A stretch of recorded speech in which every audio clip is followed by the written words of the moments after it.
The defense, we got more defensive magic from the Oklahoma Sooners. And my goodness, man, they're starting to come together and be really, really impressive. We'll discuss coming up on Locked On Sooners.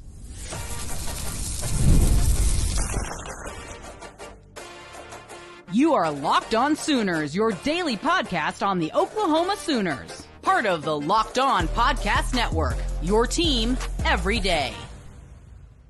The Oklahoma defense stepped up once again, held Tulane to 13 points and under 300 total yards, 4.2 yards per play, held a really, really good rushing attack led by Mekhi Hughes to just 3.7 yards per carry. It was a good day for the Oklahoma defense. Tulane got some things going towards the end of the first half, right at the beginning of the second half, and then absolutely they shut them down the rest of the way. You look at the drive chart, and it was punt, interception, turnover on downs, strip sack, fumble, recovery by R. Mason Thomas. Like the way, again, back-to-back weeks, the way the defense has closed out the game, phenomenal. They've been playing out of their minds right now. Statistically, you would think everybody's going to say, "Oh, well, they still gave up, 200 and something, just under, 200 and something yards." Okay, sure, we'll give you that, right? Against a high fly offense like this, the fact that we kept Mensah in this offense only like 173 total yards, 166 by Mensah. He threw for 346 last week against Kansas State, and we saw what Kansas State did to Arizona like Friday night. And we think Arizona's got a good passing right game, right? We've seen them. We've seen T-Mac. We saw them first game of the season, how they cooked. We played against them in the bowl game, but we saw them first week of the season and how T-Mac was up there in consideration for the Biletnikoff after that. He think like 10, 11 catches or something. K-State gave them problems. Tulane gave them problems, and Tulane has been balling. And so it's just crazy that our defense was able to do that. We only gave up like 104 rushing yards. Mm-hmm. So like I think it was Mekhi Hughes, he had he had like 71 yards rushing on 19 carries, which is way less than what he had before. K-State, he had 128 yards on 21 carries. So for us, we made it tough on them. And that's what we want our defense to do, right? It's almost the theory of bend, not break, but at the same time, it's more just staying very flexible and not really letting things close out. We did a good job overall, and I don't think we've given up a rushing touchdown so far this season. No, they looked really good, and it took a couple trick plays down in the red zone for Oklahoma to give up points. And listen, that throw from Ty Thompson to, Reggie Powers? Rashad Powers, I can't remember his name exactly.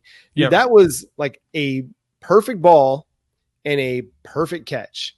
And 100%. I bet Billy Bowman just kicking himself because he didn't get his feet underneath him to jump up and actually contest that play.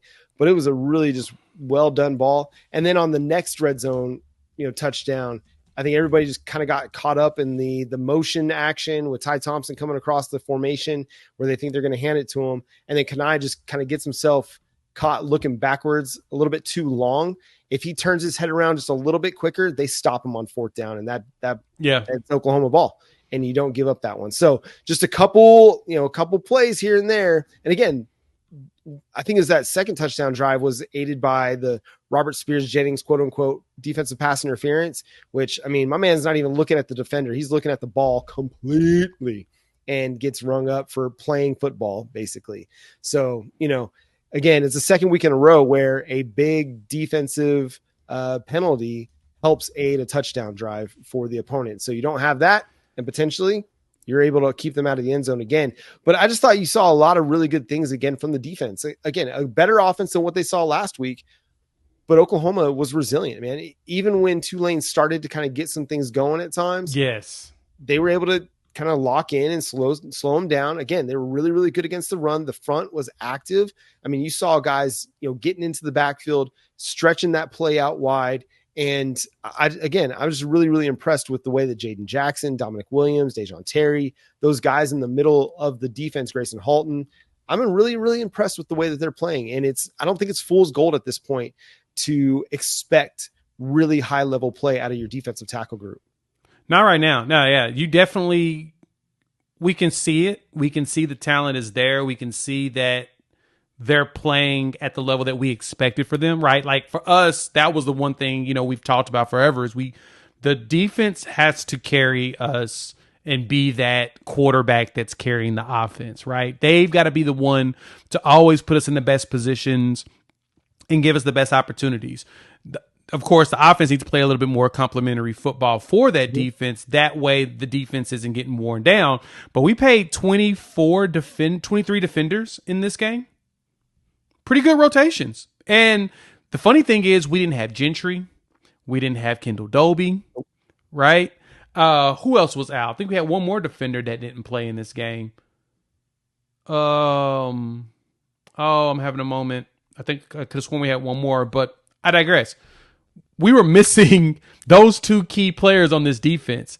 Peyton Bowen barely played, right? He's still nursing an injury from the week before. Now you may be asking, well, Jay, he was out there fielding punts. Yeah, they didn't expect him to actually field any, though. They wanted him to catch it. And he caught most of them, got the fair catch. He had that one where he returned it, and he wasn't really touched in that return, which was pretty impressive. I kept spinning away from him. But for the most part, no,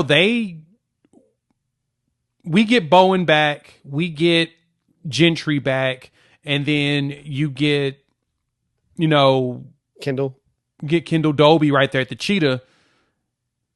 Samuel Monsigo got himself some good experience. Let's just put it that way. But Dobie's your best Cheetah right now. He's just the most experienced, and he's just that darn good. That defense is going to be a pain for a lot of teams. Losing three top players at that, and still playing like that, it's pretty darn impressive. Yeah, I thought, you saw some really good things out of Kenai Walker. I thought Des Malone played a really, really strong game. Des was good. Both in run and pass defense. He was aggressive. He was up there contesting catches. Kenai, the same thing. Like, he had one go through his hands, and then he helped orchestrate Billy Bowman's interception.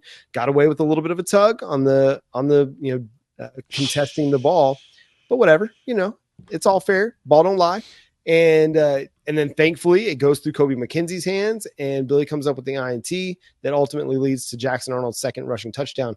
But it was a really, really strong performance, I thought, by the defensive backfield. Had a couple moments where they left some guys running open a little bit, and you're going to get tested in a bigger way next week against Tennessee, and we'll talk more about that later in the week. But overall, again, against a much better passing offense, they did a much better job. There was one play in particular where I saw Robert Spears-Jennings communicating really, really well with Kenai Walker there on the right sideline, just saying, hey, they're about to run that wheel and post. We're going to switch this. And immediately it happened, and they had it completely covered. So you're seeing them, do some really, really good things. John Summerall, Tulane's head coach, spoke really highly of the defense and the way that they're communicating and the way that they're playing out there as well. And we're going to talk about some players that stepped up big time for the Oklahoma Sooners, and the guy of the hour that we haven't even touched on yet, Mr. R. Mason Thomas, will discuss coming up on Locked On Sooners.